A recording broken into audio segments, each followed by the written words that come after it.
ahantu ni heza. Ni heza cyane ndahakunda. Hasa neza kabisa.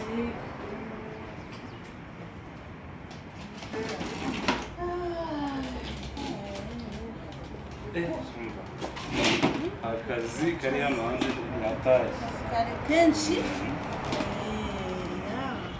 akazi ko kuwa mbere. Akazi ko kuwa mbere kaba kagoranye cyane. Ni kenshi.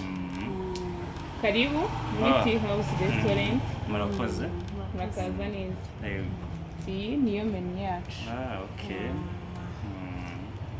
Awanze ukareba. Okay, yego. Ndumva ashaka kurya isombe. Nawe? Agasombe nanjye ndagakumbuye.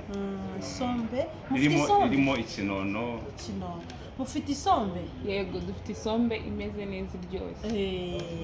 Njyewe ndashaka isombe, kawunga.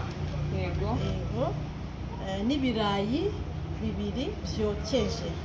Yego. Isosi ku ruhande. Bose isombe urashaka? Nanjye nashakaga isombe irimo ikinono n'umuceri. Umuceri. Urashaka umuceri? Ndabona bafite ipirawu n'umuceri usanzwe. Mwankorera ipirawu. Shaka ipirawu. Ndashaka gasalade. Mwashyiraho agasalade. Mushobora gushyiraho salade. Nawe urashaka? Yego, nanjye ndayishaka. Salade imeze gute?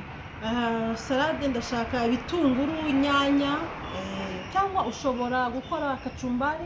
Yego, kacumbari cyane. Ariko urusenda ruke. Nawe? Nanjye wankorera salade irimo amavoka. Yego. Na kacumbari ku ruhande. Ndumva ari ibyo ngibyo. So birafata iminota ingahe? Birafata isaha n'iminota 30. Ari nyinshi. Kuko turashaka kwihuta, dufite akazi. Isaha imwe birashoboka? Katugerageze turebe ko mu isaha imwe bikunda. Isaha imwe. Noneho icyo kunywa, njyewe nshobora kubona koka ikonje. Yego, koka ikonje irahari. Njyewe ushobora kumpa byeri ikonje ya mitsingi. Yego, byeri ikonje nayo irahari. Ndumva ari ibyo. Ni ibyo.